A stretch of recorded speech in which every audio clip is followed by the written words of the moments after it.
Hello, my name is Mercury, and welcome to this brand new episode of Media Fae. Today, I'm alone. Today, I'll be discussing the second movie in the MCU, The Incredible Hulk, released in a few months after Iron Man, I think 2 months, in July of 2008. So, one of the oldest movies we'll be covering in in on Media Fae. This movie is 16 years old now, which is kind of insane to say. That the MCU itself is almost 20 years old. Turning 17 next year, as soon as Iron Man turns 17. No, it's like a month after. Okay, yeah, this released a month afterwards, so in June of 2008. This movie released. But yeah, it still doesn't really change. It's been 16 years. And this is continuing something that we started fucking 20 years ago. Where we were going to sit down and review all of the movies from Marvel that had come out by that point. Specifically Phase 1. This was started when the podcast first began in 2021 with our episode on Iron Man. That was like the oldest thing we discussed back then, and I want to cover the entirety of the MCU, which I mean up until Phase 3. That would technically be the entirety of the MCU, but anyways, like we would cover up until Phase 3, everything until Phase 3. And then maybe some other things in between then and there that they're technically canon. Like for example, now the Netflix series are all canon. So I don't know if it will cover that as part of the MCU. I don't think they would be part of the MCU, like of the official MCU. They are kind of like supplemental material to that. So I don't know when we're to cover that, but we will eventually cover the Netflix series. And yes, I do mean all of them, including Iron Fist, which thankfully is only 2 seasons. And I have reviewed worse on the podcast. So I don't know. I've not heard good things about Iron Fist. But anyways, that's way past what we're doing now. And now we are reviewing Incredible Hulk. Fucking 3 years later, we are continuing this. This is one of those episodes. This is one of those episodes that I wanted to do in 2022, but that didn't come to fruition, and now I am doing it. I am doing it now, just to clear up some things for the year. I have no idea if we'll actually cover all the 2021 all the 2024 episodes for the next year. We only have 11 days of December left. That should be enough. Theoretically, that should be enough, but I don't know. It also could not be enough. So yeah, I don't know if it'll be enough or if it won't be enough. I don't know, fucking idea. But hopefully, we will get all of the episodes I want to do in 2024 done by the end of the year. And there won't be anything, and we will be able to start 2025 clean. Semi-clean. There are some things that did spill into 2025. But I want to do all the episodes from 2024 in 2024, even though there's not a lot of time left. Yeah, aside from that, there is, like, before we even get to the movie, there are a couple of things I did want to mention. This film is very, very different, and is soon not going to be very, very different. So, this movie is a bit, it's a bit weird. So, obviously, this is not made by. This was not made by Universal, by Disney. Or Paramount, which were the original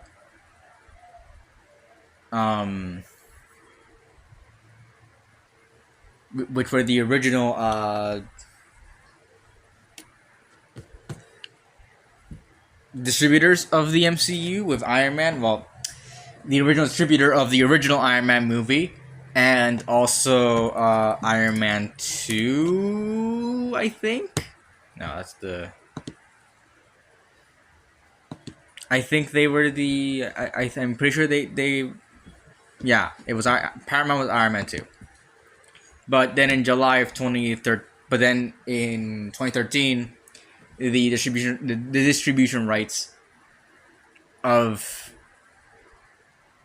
of the movies were switched to Walt Disney after they acquired Marvel. I don't know. I think it was the entirety of Phase 1 that was with Paramount. I don't think it was Jesus. I don't think it was ever I don't think they ever got away from Paramount up until I think Iron Man 3.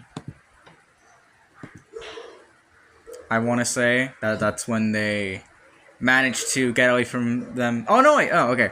It was with Avengers. Avengers was the first one to be outside of Paramount. But yeah, up until fucking Incredible Hulk, but for Iron Man 1 and the rest of the MCU movies were handled by Paramount.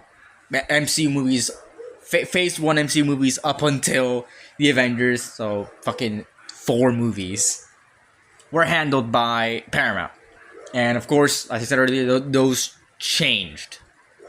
And Incredible Hulk wouldn't see the light of I guess it wouldn't be the light, but definitely the same treatment as the other MCU movies until they finally until Universal just gave the distribution rights to Disney. Almost a decade after. Almost a decade after after Paramount gave Disney the other MCU movies, the other Phase 1 MCU movies. But yeah. So again, and that's not the only thing that really sets this apart. Not only was it made by Universal, and is also one of the big reasons why we don't have. Like Universal's involvement is one of the reasons why we don't have another Hulk movie, and that's why I think She-Hulk was a pain in the ass to get made. She-Hulk was 2022, yeah, okay, so that was before this. But She-Hulk was kind of a pain in the ass. I think it was a pain in the ass to make. I think they wanted to make a She-Hulk project at some point, but Universal's firm grasp on the Hulk, like firm grip on this, on the character, limited that. I think they had the same deal with. I'm pretty sure they had the same deal they had with Sony with Spider-Man, where he can only show up for less he can't have his own movie. They can use the Hulk in whatever fucking movie they want, but he can't have an original production made by Disney. And I think that's why She-Hulk was such a pain in the ass to get made. And that was not worth it. I've already said my piece on She-Hulk about a fucking year ago. I've already said my piece on She-Hulk. If you want to hear it, you have to fucking scroll down so far to find that episode on She-Hulk that I don't even know if it'll be worth it, because I am not proud of that episode, to be completely honest. But that's beside the point. But yeah. So Universal being a factor is definitely one of the things that sets it apart. It's the least out of it, because still Marvel Studios had a big hand in the production. Is still canon, which actually brings me to my next point. The Incredible Hulk has a lot of things that deviate or weren't addressed by the other films. The biggest one here being the fact that in this movie, Edward Norton plays Incredible Hulk.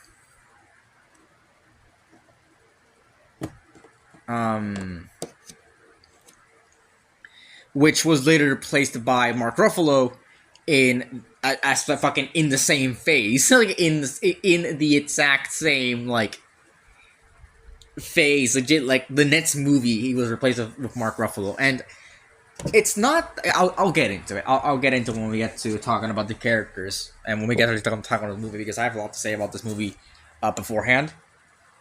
But like, Mark Ruffalo has pretty much segmented himself as being the MCU's Bruce Banner.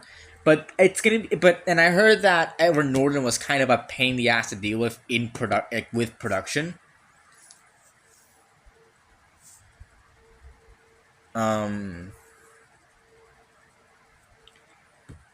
So there's that.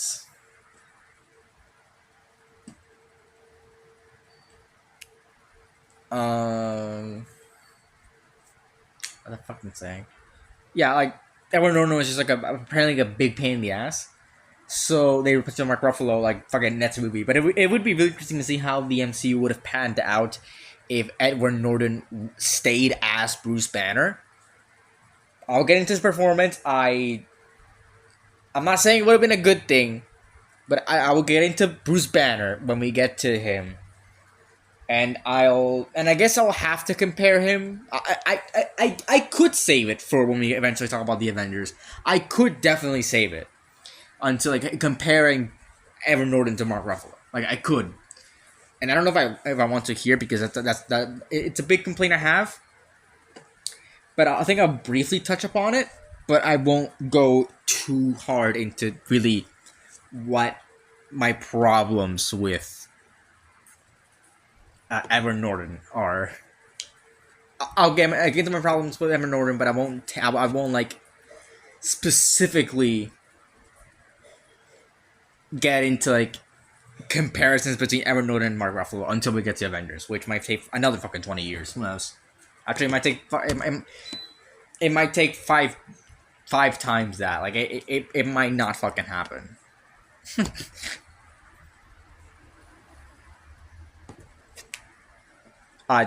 We might not see that if it took this long to get to get to doing Incredible Hulk, which goddamn it. But yeah, another thing I want to mention, aside from just Edward Norton Hulk and we wanting to talk about that, is that in addition to that, a lot of things within the MCU, like this movie being part of the MCU, most people before She-Hulk, and I think mostly before Shang-Chi, because I don't know if anyone remember this, but the Abomination was in Shang-Chi, and that was like a big plot, not a big plot, but definitely one of the big pieces of the Abomination arc that we had in She-Hulk was it's what he did in Shang-Chi. Which I appreciate that little like tidbit into. I like that I like that when She-Hulk like delved into the universe, but that series, goddamn, I think they could have done better with that. But anyways, give me a second. Aside from that, that was like She-Hulk and Shang-Chi were the first times the fucking Incredible Hulk was mentioned, like it was alluded to at any point. Like the Avengers had this had like a mention to a deleted scene from Incredible Hulk, but again, that was a deleted scene, and sure, it was canonized, but that was only kind of a nod to that and didn't explain anything from Incredible Hulk. They ignored that completely, pretty much like introduced Bruce Banner again. And yeah, there was and the only time afterwards was when William Hurt returned as Thunderbolt Ross in Civil War 8 years later. That was the first time and like that was like the first time anything was like was put in continuity wise with Incredible Hulk was when fucking William Hurt came back as Thunderbolt Ross, and he stayed for quite a bit. And now, well, I guess I would talk about it. I could talk about. I'm not gonna talk about. I'm gonna talk about William Hurt. Yeah, fucking rest in peace. Being replaced by fucking uh, Han Solo, fucking Harrison Ford. But I won't touch upon that. I won't. I'll say it when we eventually do the episode on fucking Captain America.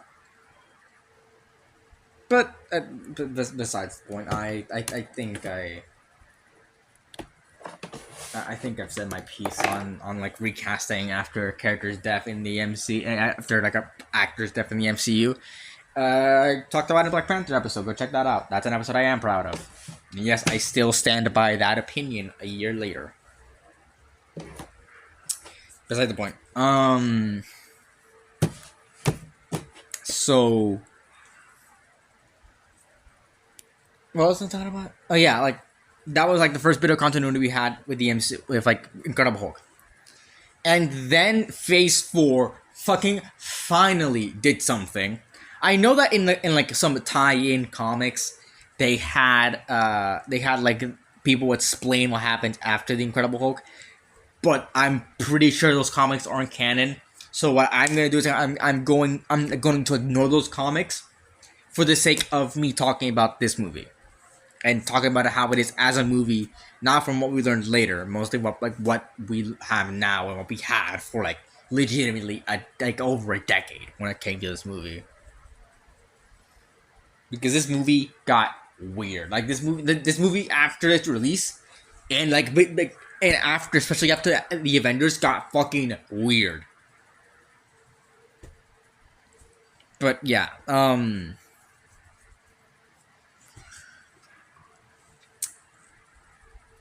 so like we haven't had any continuation, and finally, after what's going to be almost 17 years after the release of Incredible Hulk, we are finally getting a fucking continuation. And just to put it into perspective, but like in canon, it's been longer than 17 years. It's been, I think, almost 20 years in canon from when Incredible Hulk takes place and when the MCU is like taking place. Almost 20 years. And still, there was legitimately zero mention of the events of Incredible Hulk, and zero mention of where the characters went. And we are finally getting that in Captain America: Brave New World. Brave New World. It's in a trailer, so I'm going to talk about it here, and we'll probably talk about it when we get to discussing the second trailer, which should come out like that episode should come out in January. So don't worry about that. But like we have Red Hulk coming in here. We have the leader. We have leader. And we have like Red Hulk, which I think I think what happened here is that they wanted to make a Hulk movie. And this is what happened with Brave New World. Is that they wanted to make a Hulk movie, but again, like Universal's breathing down their throats the fucking rights of the character, like you can't do this. So they decided to instead make this weave it into the plot of the new Captain America movie instead. But yeah, just weird stuff. I wouldn't be surprised if in Captain America: Brave New World we do see like She-Hulk or even Bruce Banner Hulk coming like up here at some point. I think that'd be or like Abomination to eat as well. Like fucking just bring back, just like to at least tie it in, Because especially since the ending of Shield, the actual like MCU tentacle thing that happened there did not happen. Like it wasn't canon, so yeah.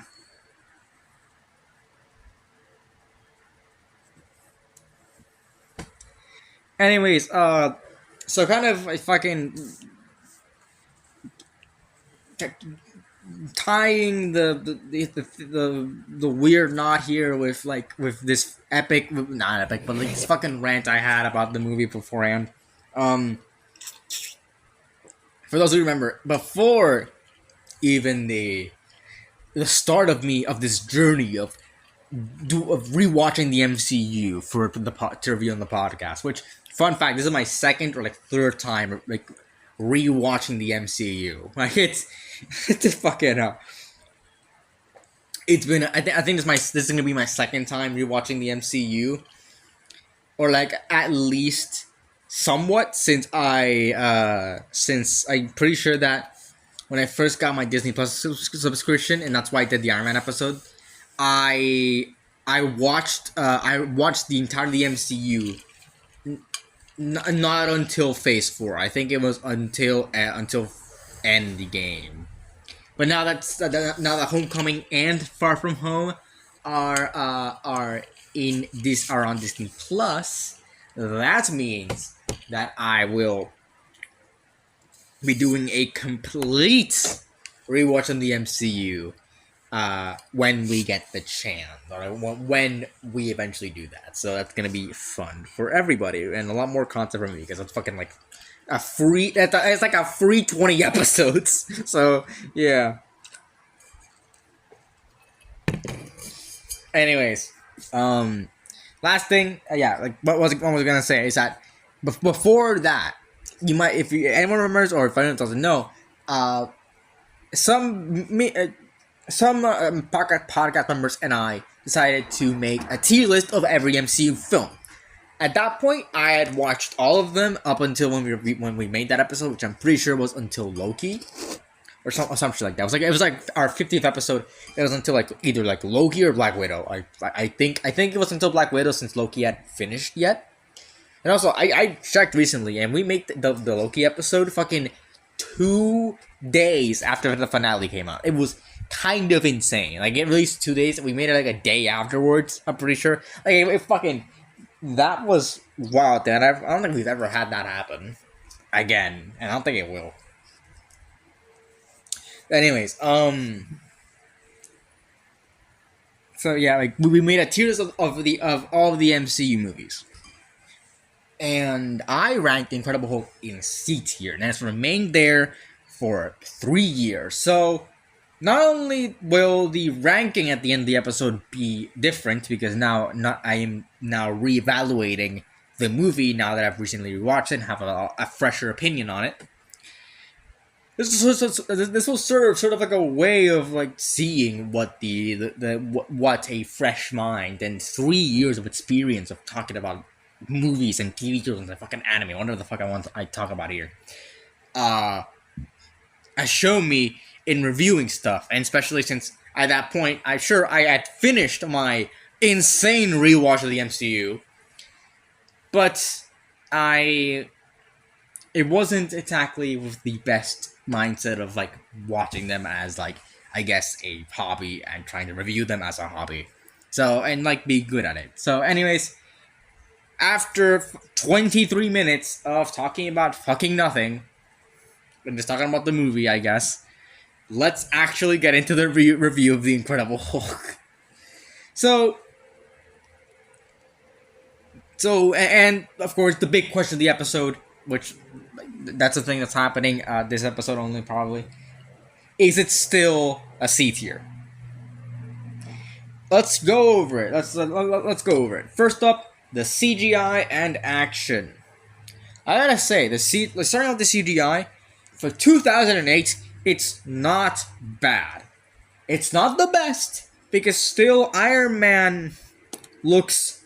The Iron Man movie does look better. Like, Iron Man, I don't know if it's like just like the lighting that they use for Iron Man, or like, even then, like the light, like both final battles in both movies take place at night, and Iron Man does a better job at hiding all of the I guess like the late 2000s CGI fuckfest that they have. But Incredible Hulk is different, because Incredible Hulk doesn't do that.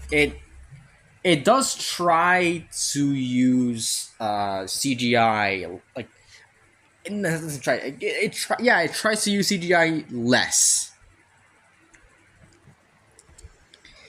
and that's mainly because they have fucking gigantic CGI monsters that that like fucking just like that have to be here, and they have to spend most of the budget on the Hulk because he's in most of the movie. The Hulk isn't actually. I think there's only like 4 scenes of the Hulk actually being there. So there isn't a lot of Hulk, especially not like in later entries, which I won't get into. But like in later entries, there's a lot more Hulk, and in here there isn't that much Hulk. Like at least compared to, for example, like even like the Avengers and how that Hulk looked. But in here, the Hulk does look fine. In here, he's a lot darker, like a lot of like a darker green. He does look a lot more like Edward Norton. Like I guess he doesn't look like Edward Norton. I think he just looks like a typical Hulk. Really, instead of it being instead of it being just a regular ass, like instead of it just kind of looking like Mark Ruffalo, or just looking like the actor. Like for example, what's happening with Red Hulk, him looking like fucking Harrison Ford after being asked when he's next appearing in Star Wars or like anything. It's Star Wars related. That man fucking hates Star Wars. It's kind of insane. But, anyways, the Hulk here looks fine. And Abomination also looks fine. But I think that's like the only thing I could say about them. In like complete honesty, they look fine. Sometimes they look off. Like Abomination is, I would say, the best one. Like the best looking. He's still just like a big, ugly, puke green beast, like spikes and shit that happens, and like it doesn't. I don't particularly think it's the best. Um.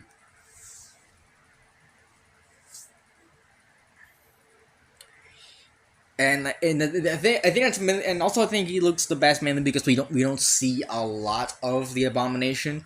He doesn't look like the comics version, but that was later rectified. I gotta mention that, but still, this movie he does not look like the Abomination. He looks like this movie suffers from a lot of what made a lot of what happened with the early 2000s for like the early 2000s just superhero movies in general. Like I guess just like superhero movies before the MCU. Iron Man really sort of what Iron Man did was like it embraced it all and still presented it in a way where it was like realistic and all that, and didn't make fun of its source material, which is good. Like it embraced the colors of Iron Man, and it had the red and gold armor. Like it sure it was like not as vibrant, but it definitely like it looked like it looked like Iron Man. And he didn't make fun of that. And he like Tony fully embraced he was Iron Man. They even made like they straight from the comics like making like not having him be just like a secret identity. Like he didn't want that, and it didn't make sense for his character. And I do like appreciate like I did like that about the movie. I don't know if we talked about it in the episode because it was so fucking long ago, and we were kind of I'm gonna be completely honest. I don't know if I forgot his name. I don't know if Joe Mayer or what was his name, like Eric Thompson. His name is Why We like he is called. He's from Why We Watch. Eddie Thompson. Okay, I don't know if Eddie Thompson or Joe Mayer listen to this podcast anymore. All right, they're here. I know Eddie Thompson's still on our server, so hello if you're listening to this. But we were under pressure a little bit with them being here. Like we were a bit under pressure with them being present in the episode, having to be a little more professional than we were normally. And honestly, between between that kind of pressure and the pressure we had and like the problems we had when the Tokyo 2020 like when the with the Qatar 2022 Olympics came around, when that happened, to be honest, uh no, it was it 2022. It was like, oh, what the fuck, was it 2022? What were the fucking Tokyo ones then? Oh wait, those are the Olympics. No, the fucking World Cup. It was the World Cup. Shit, no. Yeah, it was I don't follow sports. You can probably tell you could probably fucking tell that. But when the World Cup episode, Qatar World Cup episode came out, and there was the problem with the guy from that other podcast. I forgot. I don't know their fucking names. I'm sorry. I don't know it's a sports podcast. I think his name was like Abdallah something. I am so sorry if also you're listening to this, but his like name was like, but like, anyways, I'm pretty sure it was him, and like I'm pretty sure that was his name, and he couldn't make it for the rest of the episode. Like, there were problems with that. So between that kind of pressure and the problems we've had with guests, I have decided just maybe it's not that worth it. Like it's not overtly worth it to have guests if we're gonna have so many problems. So yeah, but I guess I'm not. Yeah, we had a little bit of problems there. And CGI, Iron Man looked better than this movie, like many times better. And my biggest problem with this movie is really just the Hulk. And even though he does look good in certain like scenes, towards the end he starts looking a little bit too much like oh wait, like it doesn't CGI. What was getting at is that before they were like Iron Man embraced it, while the Incredible Hulk kind of didn't. Like a lot of the movies from there, and that's a bit apparent in Abomination's art style. Abomination's just like design in general, and also just like the Hulk. The Hulk looks like doesn't okay. So the Incredible Hulk, but I guess it wasn't a Hulk, is a lot different from the one that came before and the one that came after. It's sort of like this weird in between. It's not as vibrant. It's a lot darker, and it doesn't really resemble the actor all that much. I would say, like this Hulk doesn't. I don't think it looks like Edward Norton. And I don't know. I think many people know this. To be honest, I don't think it's that big of a thing. But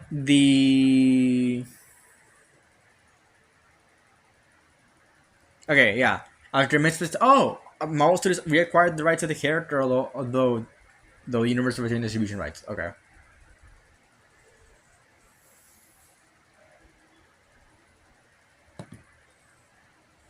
Was the same guy? No. Ang Lee. Okay, that was the guy. So, anyways, in 2003, there was a movie about the Hulk called Hulk, and that one didn't do as well. I don't know. I don't even know fucking who's this. David Banner.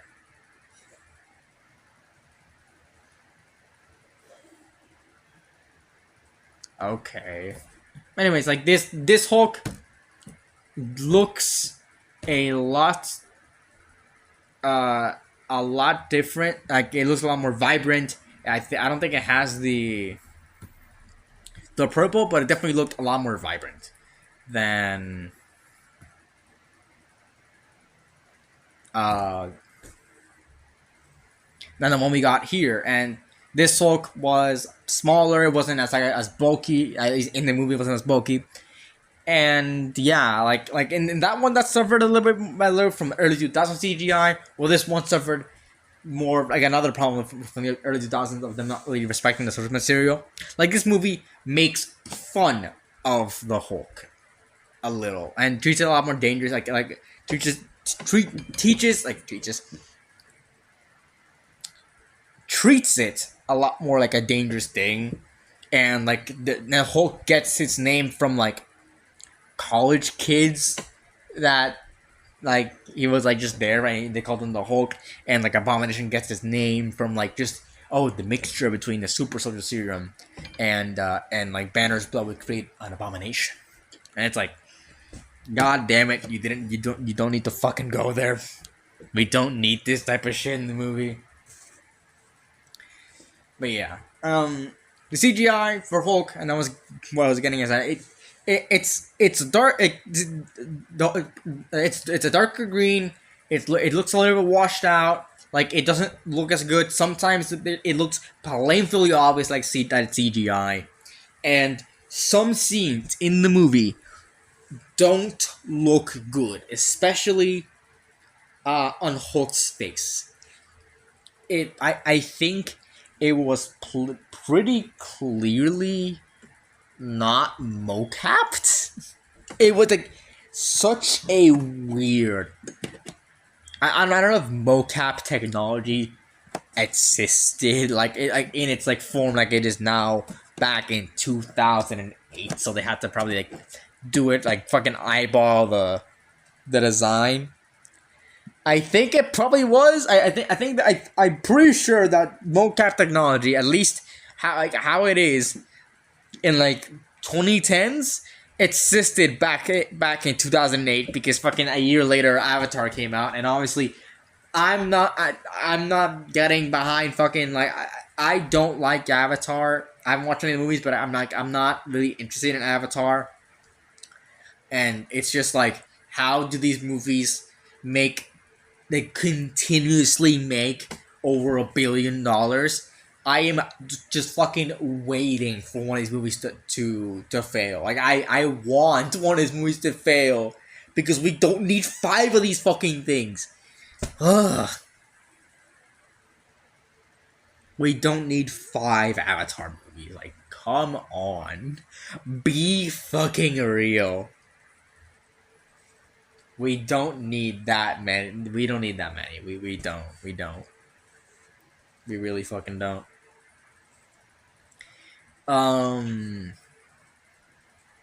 But yeah. So yeah, like that's it. Like, Hulk just looks weird in some scenes. I guess like talking about the action. The action I do like.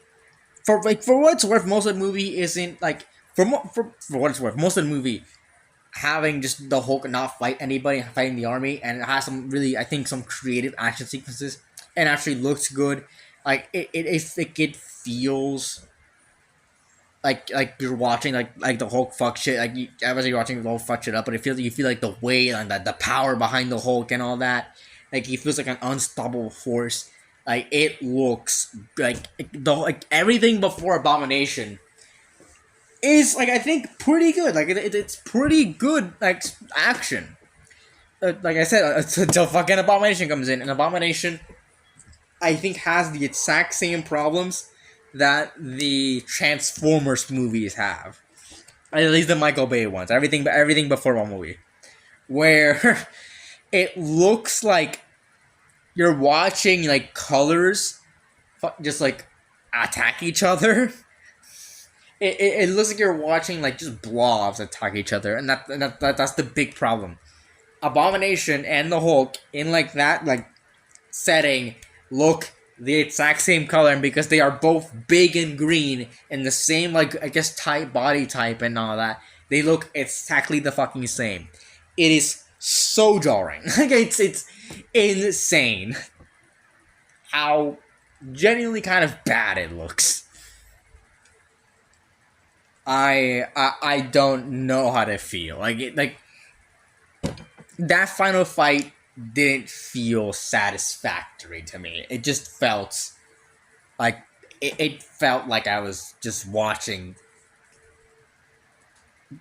like if I like I was watching just two dark green, like blobs attack each other. Like it did not feel, it did not look good.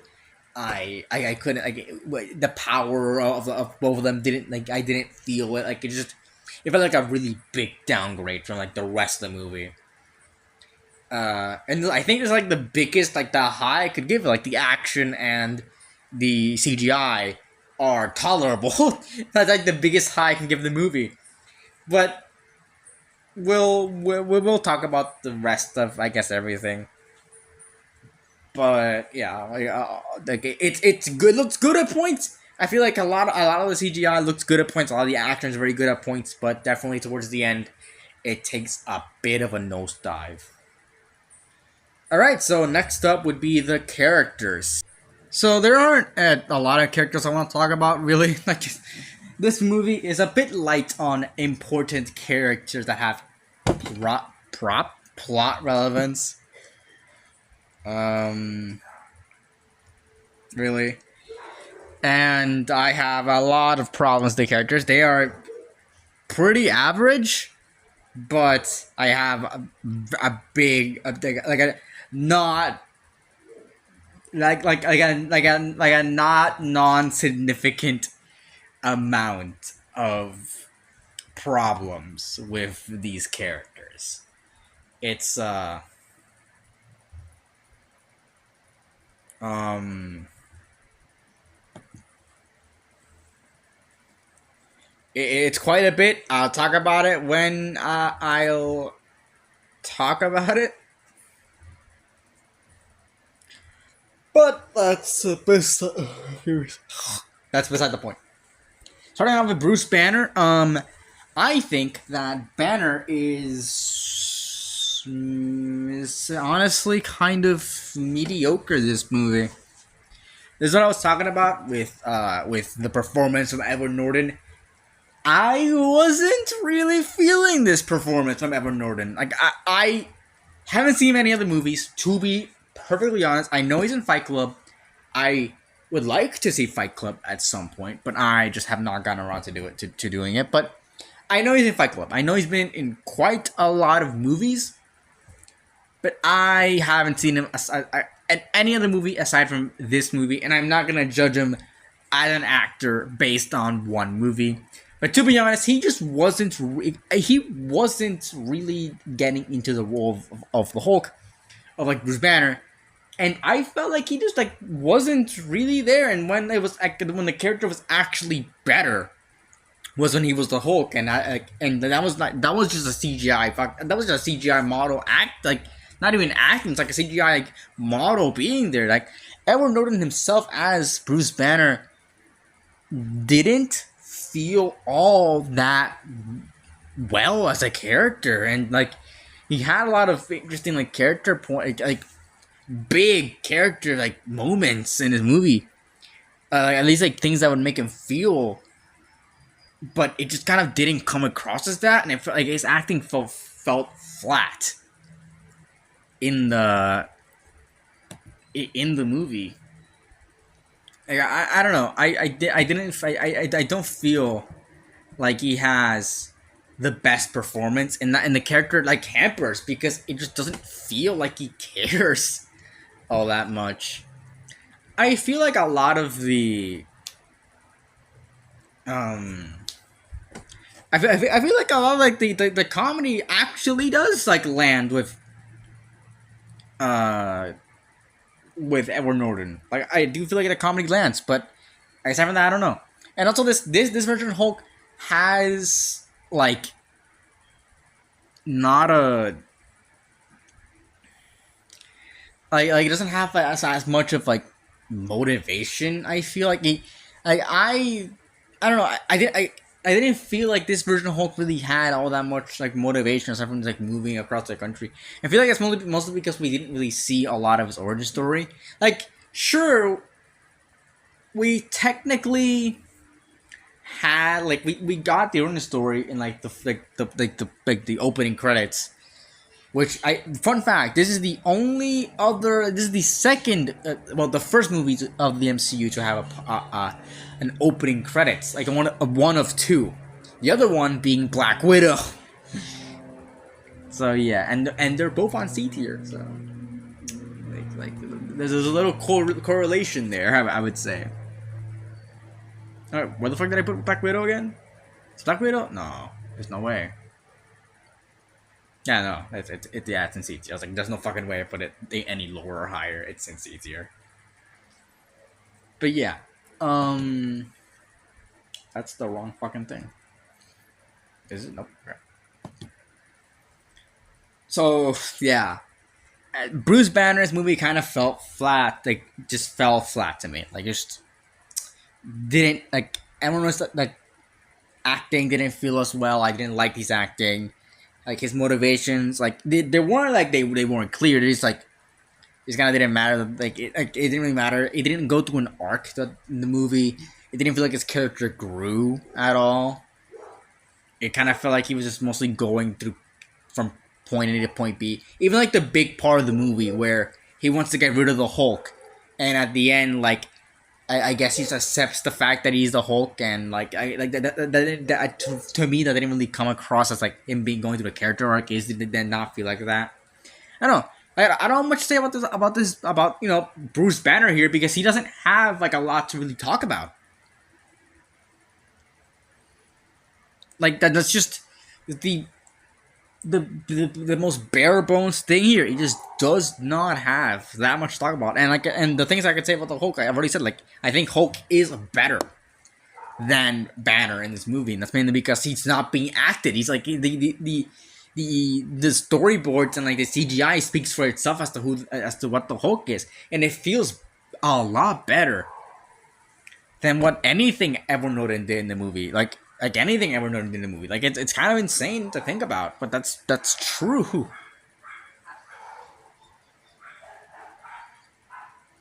That's just true.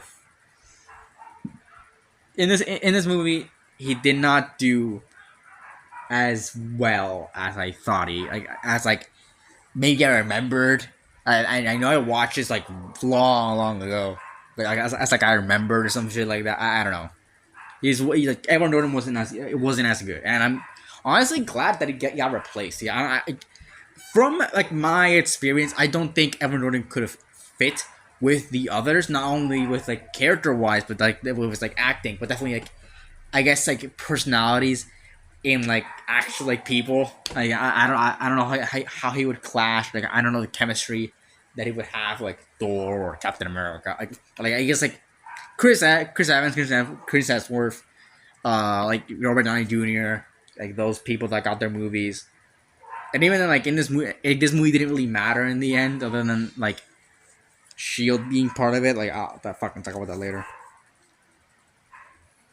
But yeah, next up is Betty Ross, and to be honest, again, nothing much here. She just kind of helps Hulk because she's in love with him, and like, I guess this is much more of a plot thing, so I'll definitely talk about it later. But like, what happens between Betty Ross and Bruce Banner in this movie is fucking weird. It's such a weird thing, but that's mostly like I guess like a plot thing. I'll talk about. I don't know. I'll talk about it here. Fuck it, later. She like cheats on her like boyfriend or husband with Bruce Banner, like when they're on the run. And like, that's never brought up. It's like never like a problem. It's just like, and the fact is like it's so weird. It's such a weird thing to put in the movie. I would have preferred if it kept like what Bruce Banner had. Like they all moved on and shit. It would have been so much better if it just kept that way, that Bruce Banner couldn't do it. And like, even then, we didn't need that to happen. I don't know. It's just fucking weird character writing. I didn't do anything in the plot. It was never fucking mentioned ever again. But yeah, Betty doesn't do much. She's like the most bare bones, cookie cutter love interest there is in like MCU history. There is no character to her. The only motivation she has, like, she wants to help the Hulk. She wants to help Bruce Banner, and she hates her father, and that's all we have throughout the entire movie. And like it's not. I don't know. Like she's not interesting. I don't particularly like her. But not that I don't particularly like her. It's like I don't know. Like they could have done more and they didn't, and I, that's it. Her acting is fine. I felt like it was a bit again like everyone wrote. I think it was a bit flat, but that's besides the point. But yeah. Not to talk about Betty Ross's father, Thunderbolt Ross, the only other fucking part of this movie that actually made it out of the movie, aside from the Hulk. Thunderbolt Ross, I think, is like the best character. I guess just by default, he has motivations. Uh, and he does change in the movie. He's not like a big character, but he does like I guess change. It was kind of sudden, but that's beside the point. I'll talk about that in the plot. Thunderbolt Ross, he like William Hurt acts like doesn't act the fuck out of it, but I think he acts like the best out of everyone here. I feel like he's just the best written character in the entire movie. I don't think he makes any like dumb decisions. He's just big military man, but like he does his job at that. I think all the characters do like they're not like unbearably bad. They're just kind of like very basic. And that's my biggest problem. Like, I think all the characters in this movie are just like very, very, very, very, very basic. And Thunderbolt Ross is no exception. He's a very basic military guy, and I'm glad that they've at least expanded on that, unlike the other characters in this fucking movie, and especially Bruce Banner when they just like fucking when in the Avengers they just hit reset on they hit a reset on this guy's fucking character. It's so that's why I think a lot of people didn't consider this movie canon until like recently. So yeah. Anyways, Thunderbolt Ross is I think the best character here, and closely followed by our last character, Emil Blonsky, aka the Abomination. He is just your standard like soldier. That's what he is. He's like your standard soldier. But at least he has sort of like a motivation. But I think his villain turn is a bit too sudden. I guess he was driven mad. But he at least like the thing is like my problem with that is that he has like more consciousness than the Hulk. It seems at least can express more than the Hulk. So I don't know where the fuck this like blind rage came from. But I think it was probably established again. It was touched upon in She-Hulk, but that was like fucking again. That was 14 years after this came out. So that's quite a bit like quite long ago. But I think Emil Blonsky does his job well as like this soldier, as like this just like soldier that wants to get better. We see him take the super soldier serum. He doesn't go completely insane, but definitely thinks he's invulnerable. He wants to become more like the Hulk, and that leads him to becoming the Abomination. And he kind of just turns on everybody. And to be honest, sure, I think he has like the best written motivations aside from Thunderbolt Ross, which is just kind of like playing the part of being like the general like big military guy. But this guy, I feel like him looking for a challenge with the Hulk. I think it's a lot better, especially after taking the super soldier serum and like seeing the Hulk and like seeing that power and all that. I think that's very interesting for the character. I like Emil Blonsky in this movie. I think he's one of the better parts. But yeah. And that's it. I could talk about how the leader Samuel Stearns is here, and he's gonna be playing a big part in Brave New World. But the thing is, he doesn't do much. He does quite a bit throughout the movie, but in the movie, he doesn't do much. And honestly, I don't know how they're gonna fucking do him in how they're gonna do that. I don't know how. Was it Tim Blake Nelson? Tim Blake Nelson, and it's actually he's 60 years old. I don't know how he's gonna do Captain America: Brave New World. he did not look that well. And he looked fine back then when he was fucking what, 30? No, it would be 40, like 44 ish. Like I guess 43, 42 ish. Now he's 60, making a being a villain.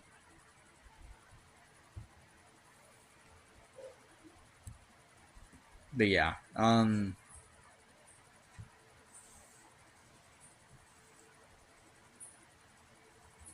anyways, finally fucking, like lengthening that loose end, like finally fucking tying that loose end. But yeah, moving on to the plot. It's just okay. like it's just okay. Hulk is on the run. He stops being on the run. He gets chased again. Like I mostly talk about the characters being there. Weird ass decisions. There are some decisions in the plot that I don't agree with. Like there are some things in the plot that just happen to happen. Like for example, they set. I guess it is set up, but it's like a weird ass thing to have, where Betty and Bruce went to this one pizza shop. Went to this one pizza shop, and and like when they were younger, and Betty goes to that pizza shop again. I don't know how much time she spends like going to that pizza shop anyway. So if she frequents, but Bruce goes there to stay, and then and then and then like, and so the Bruce goes to the stay, and then Betty comes in, and then Betty spots Bruce, and it's like, oh, did I see what was true? Like, yes, even though Bruce is hiding. It's so weird. And then like afterwards, Betty finds Bruce is walking on the street when like Bruce is like, I think either like wearing something, or like it's like from like behind, like she recognizes him. Like, what the fuck is going on? How do you even know this? And like I don't like, and how they find Samuel Stearns. Like Samuel Stearns just fucking gives them his normal ass email. Like, why would you do that other than like finding them? And Mr. Blue, like Mr. Blue, and like, and what the fuck? Get off of it. Like like him, like they're being such code names, and then like him being so carefree with his fucking email, using it from the fucking university. It's so weird. Such a weird thing from the plot to have. And I don't mind the fact that they were trying to copy super soldier serum and Banner not knowing, and him just fucking testing on himself. That's what scientists do. But I do agree it's kind of carefree. But I think it's just like Bruce Banner in general. And so like like there's so many weird things in the plot that just kind of happen. And like I was talking about, like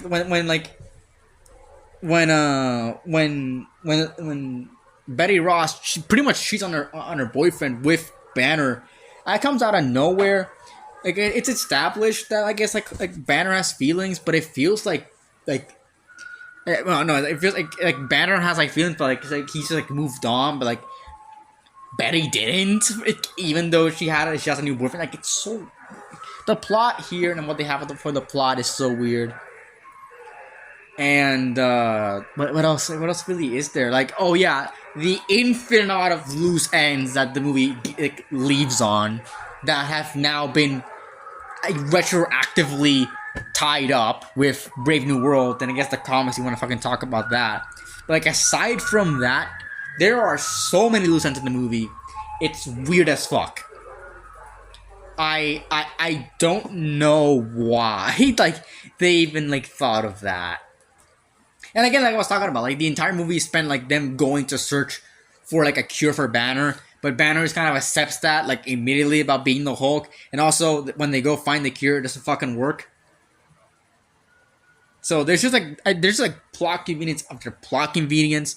But overall, it is just okay. It is very serviceable. The movie's plot is, I think, just very serviceable and not like and not bad. the same thing with the characters. Like it's serviceable. It's like you aren't gonna hate yourself watching the movie, but you're definitely like gonna like raise a few eyebrows when it comes to this. Like it's not perfect. Like it is the definition of flawed, but it also isn't good either. So yeah, do I have anything more to say? I don't think so. For the second entry in the MCU, it's definitely a weak one, especially after Iron Man came out. Like a fucking Iron Man, the best MCU movie, one of the best MCU movies I think have come out, and that's saying a lot. Like it's the first one, it's one of the best ones. So yeah, and I heard that apparently they were going for the movie that this was supposed to be the first MCU movie, and I'm pretty sure the MCU would have fucking failed if this was the first MCU movie that came out. So yeah, overall, has my opinion on the on the Incredible Hulk changed? Is it still a C tier? Yeah, it's still just an okay movie. It has a lot of problems. Don't get me wrong, it has a lot of problems, but it has some redeeming qualities. And honestly, it's not bad. It's not bad. It's just okay. So all of fucking an hour to say that it's still just a C tier. So yeah,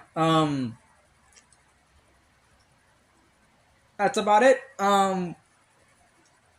What did you guys think about the Incredible Hulk? Leave in the comments below. I didn't talk about the future because we've been talking about the fucking future for all this time, and we know what's gonna happen, so it doesn't really matter. There's no speculation going on here. But anyways, aside from that, what did you guys think about the Incredible Hulk?